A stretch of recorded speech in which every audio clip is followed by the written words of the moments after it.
Mukhang ang layo ng nilakbay ng isip mo tanong ni Annie kay Larissa. Well, sagot ni Larissa, medyo. Si Andrew? Tanong uli ni Annie. Naiisip ko rin sina Mary at Ginny. Paiwas na tugon ni Larissa. 1 year lang ang communication namin pagkagaling ko sa Singapore, tapos wala na. Hindi mo rin masisisi yung magkapatid kung napabayaan ang contact ninyo. Saad ni Annie. Sumang-ayon naman si Larissa. Kung sabagay, aniya. Ilang buwan pag-uwi ni Larissa sa Pilipinas mula sa special summer class sa National University of Singapore, pumanaw ang daddy ni na Mary at Jeannie. Atake sa puso. Shortly after that, nagpalipat ang mami nila ng destino sa Australia. Pero hindi rin sila nagtagal doon. Inassign ang mami nila ng pinagtatrabahuhan yung multinational company sa Europe. Noon nalagot ang communication ni Larissa sa mag-iina. Pero kulit ni Annie sa kanyang kaibigan at boss. Naiisip mo rin si Andrew, hindi ba? Bakit ayaw mong umamin? Swerte, tumunog ang telepono. Dinampot iyon ni Annie, nakaligtas si Larissa sa kakulitan ng best friend. Nasok na siya sa inner office. May mga susuriin pa siyang laboratory results ng pasyenteng takda niyang operahan bukas ng umaga. Madali kay Larissa ang isiping nakalimutan na siya ni Andrew. Kahit sino namang tao, gaano man ang kapit niyon sa ipinahayag na damdamin ng isang minamahal, ay tuluyang papanawan ng pag-asa. May tanga bang aasampa sa pangako nang hindi man lang nagpadala kahit isang sulat sa loob ng mahigit 10 taon? Ngunit hindi iyon aplikable kay Andrew. Totoo, wala siyang tinanggap maski isang sulat o maikling phone call man lamang mula kay Larissa sa lumipas na maraming taon. But it hardly mattered to Andrew. Ang importante sa binata, ipinabigay ni Larissa sa kanya ang hugis pusong garnet ring nito. Batid ni Andrew, iyon ang sagot ni Larissa sa kanyang pagsamo rito noon nang nasa Jurong Bird Park sila, that he wanted to own her heart. At ang sinsing na iyon ang simbolo ng pag-oo nito. Ipinagkakaloob sa kanya ni Larissa ang puso nito. Mula nang sumakamay iyon ni Andrew, he guarded it as if his life depended on it. At hindi nabawasan ang pag-iingat niya sa puso ni Larissa sa kabila ng lumipas na mga taon. Maraming dahilan ang pagkabigo ni Andrew na magkaroon sila ng talastasan ni Larissa mula nang umuwi na ito sa Pilipinas. Una roon ang sobrang pagka-unreasonable ng kanyang ina. Not only was he grounded for several weeks, binawalan din siyang humipo man lang ng telepono. Ginawa lahat ni Mrs. Lee ang mga paraan upang hindi makausap ni Andrew ang sino man sa mga kaibigan, lalo sina Mary at Jeannie. Ikalaway ang likas niyang pagkamasunurin sa magulang. Natural iyon sa nilakhan niyang kultura. Sons and daughters were expected to abide by their parents' wishes, kahit napaka-unfair ng mga utos na iyon. Pangatlo, but nonetheless equally significant, ay ang paniwala niyang hindi siya iwawaglit ni Larissa sa dibdib nito kahit wala silang komunikasyon. Andrew regarded Larissa's ring as her eternal devotion to him, to their love. Ang pananalig na iyon ng binata sa tibay ng pagmamahal ni Larissa sa kanya ang naging lihim niyang inspirasyon sa buhay. Nang sumakabilang buhay ang ama ni na Mary, nakasilip ng tsansa si Andrew para makapagparating ng mensahe kay Larissa. Pero matinik ang mother niya. Hindi siya nito iniwan kahit saglit lang nang pumunta sila sa funeral ni Mr. Chan. Binantayan ni Mrs. Lee ang binata para hindi nito makausap sina Mary. Iyo'y dahil na rin sa ginawa noon ni Mary. Nang grounded pa sa bahay si Andrew, pumasyal si Mary sa kanila para nga iabot sa binata ang singsing. Nahirapan si Mary sa totoo lang para tempohang wala sa bahay si Mrs. Lee. Kinutsyaba ng dalagita ang isang kaibigang nakatira sa tapat ng bahay ni na Andrew.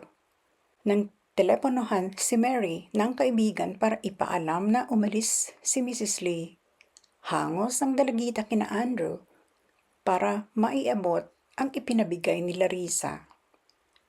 Kabubulsa pa lang ni Andrew sa singsing nang heto at dumating agad si Mrs. Lee. Kulang na lang kapkapan ng ina ang binata. Ang suspetsa ni Mrs. Lee, may ipinabigay na sulat si Larissa. Galit na galit noon si Mary. Sumumpa siyang wala siyang dalang sulat galing sa dating house guest.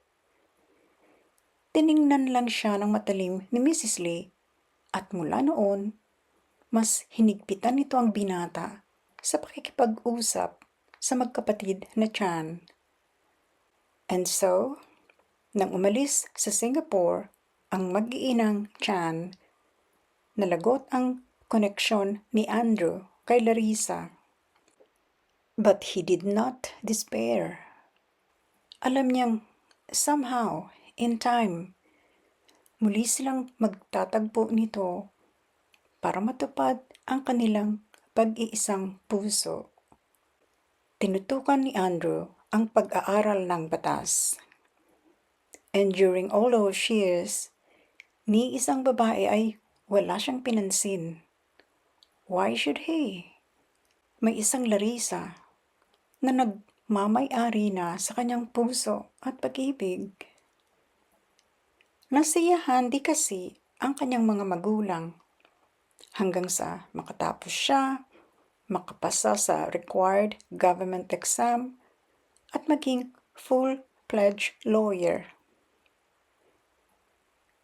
Noon unang bumanggit si Mrs. Lee ng tungkol sa pag-aasawa ni Andrew. Nagtaka si Mr. Lee. Ang alam nito, walang girlfriend ang anak. Binanggit ni Mrs. Lee ang anak na dalaga ng isa nitong kaibigan. Anito, nag-usap sila ng kaibigan at mukhang gusto rin nitong maging manugang si Andrew. Namutla ang binata. Nasa harap sila noon ng hapagkainan. Si Mr. Lee ay mild ang reaction. Medyo tumaas lang ang kilay nito. Tulad ng anak, nasakyan agad ng ama ang tinutungo ng mga salita ng misis. Ibig nito ng arranged marriage para sa kanilang binata. Sabi ni Mr. Lee sa asawa, "It's still early for Andrew to settle down. Give him time. Let him establish himself first in his chosen career." Bagaman gustong umangal ni Mrs. Lee, hindi na muna ito kumibo. Nang wala na si Mrs. Lee, nagpasalamat si Andrew sa daddy niya. Tumango lang si Mr. Lee at sabi sa mahinang tinig, "Why? Don't you like this girl? I've met her once. She's pretty." "The girl is not the issue, Dad," sagot ni Andrew. "So why the long face?" tanong ng daddy ni Andrew. "I saw your expression. That's why I told your mother to give you time." "I don't like arranged marriages, Dad," prangkang tugon ni Andrew. "It's one antiquated Chinese custom that ought to be forgotten." Hindi na umimik si Mr. Lee. Sang-ayon siya sa sinabi ng anak. Ngunit hindi para kay Mr. Lee ang hayagang kampihan ang pagtutol sa isang nakatandaang kostumbre ng kanilang lahi. Arranged marriage din ang nagbigkis sa pagsasama nina Mr. at Mrs. Lee. At nag-practice na ng propesyon si Andrew Lee. He was singularly successful na ikinasyak ng mga kaibigan nila, kakilala, at lalo ng kanyang mga magulang. Ang pagkagimbal ng mga iyon ay hindi dahil sa matagumpay na pagdedepensa ni Andrew sa kanyang mga kliyente. Ang shock ng mga iyon ay dahil sa pinili niyang mga kliyente, mga Pinay na domestic helpers sa kanilang bansa. Sari-sari ang kaso ng mga iyon, mula sa bintang na pagnanakaw sa mga amo, sa hindi pagtupad sa work contract, sa pagmaltrato sa inaalagaang bata, may inakusahan din ng homicide at prostitution. Ang iba ay inasistihan ni Andrew sa paghaharap ng demanda sa kani-kanilang amo, mula sa hindi pagbabayad ng sweldo, pananakit, hindi pagsunod sa 40-hour work per week, hanggang sa pang-aabuso, panggagahasa, at white slavery. Lahat ng klaseng mura inabot ni Andrew sa kanyang ina. Kesyo, hindi na sila nito binigyan ng kahihiyan.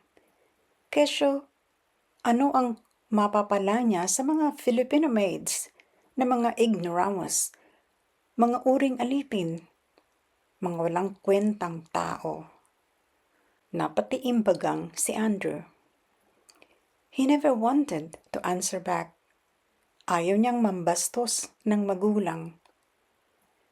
Mariin niyang kinagat ang mga labi upang pigilan ang sariling magsalita. "If you want to say something, say it," hamon sa kanya ng ina. Nakatingin lang si Mr. Lee. Minsan lang nitong kinustyon ang anak sa choice nito ng kliyente. Nang sabihin ni Andrew na may espesyal siyang dahilan na personal iyon, hindi na kumibo ang ama.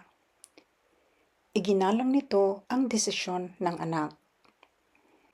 Ngunit ngayon, sa loob-loob ni Mr. Lee, tila mapupuwersa si Andrew na ilabas ang kung anumang personal na dahilang iyon. Suminghal si Mrs. Lee. "Come on, speak up. Let me hear why you chose to defend those bunch of idiotic monkeys from the Philippines."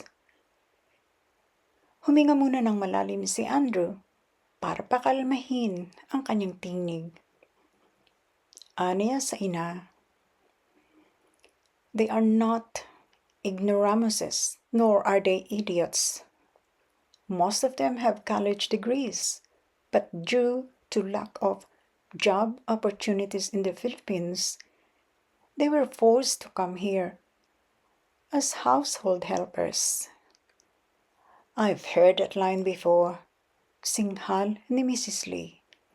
That girl, that disgusting Filipina, whom you used to visit at the Chan's house years ago? Nagpanting si Andrew. Pakiramdam ng binata.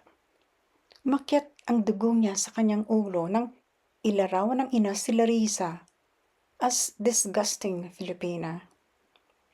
Nakita ni Mr. Lee ang grabing reaksyong iyon ng anak. At bago nito mapigil ang misis sa sinasabi pa, she said the same to me. She was as rude and as horrible. Nakasagot na agad si Andrew na ikinamulagat ni Mr. Lee. She's not disgusting, mother. Nagpupuyos na deklara ni Andrew. She also wasn't rude and horrible. If you want to know who fits those descriptions, you only have to look at yourself, mother, in the mirror. Nagtitili sa poot si Mrs. Lee. Nito, get out of my house! Get out! Very gladly, mother. Sarcastic na sagot ni Andrew. Pagkasabi niyon, tumalikod na ang binata para mag-empake. Pabulyaw na inihabol ng ina na wala siyang pwedeng dalhing anumang personal na gamit. Mga damit lang, wala nang iba. That was 2 years ago. Nagsarili si Andrew kahit hirap siya. Kahit kasi abogado siya, hindi naman malaki ang kanyang income. That was by choice. Kung gusto niya ng malaking kita, all he had to do was get rid of his Pinay clients. Como DH lang ang mga iyon, natural na konti lang ang kayang ibayad sa kanya. Pero ayaw iyong gawin ni Andrew. Ibig niyang magkaroon ng maayos at brilyanteng legal representation ang mga kabaro ni Larissa. Ibig niyang makarating sa kanyang pinakamamahal na hindi siya katulad ng kanyang ina, na may puso siyang tapat ang simpatya sa kapwa, lalo sa mga kabalat ni Larissa. Gustong-gusto ni Andrew na malaman ni Larissa na lahat ng kanyang ginagawang pagtatanggol sa mga Pinay DH sa Singapore ay alang-alang sa pag-ibig niya rito. Dalawang pusong pinaglayo at pinahirapan ng isang sarado ang isip sa kapangyarihan ng pag-ibig. Si Larissa na pinanawan na ng pag-asang mahal pa rin siya ni Andrew. At si Andrew na hindi kailanman iwinala ang nadaramang pag-ibig kay Larissa. May pag-asa pa ba ang taimtim na pag-ibig na nakatahan sa kani-kanilang puso para sa bawat isa? Abangan.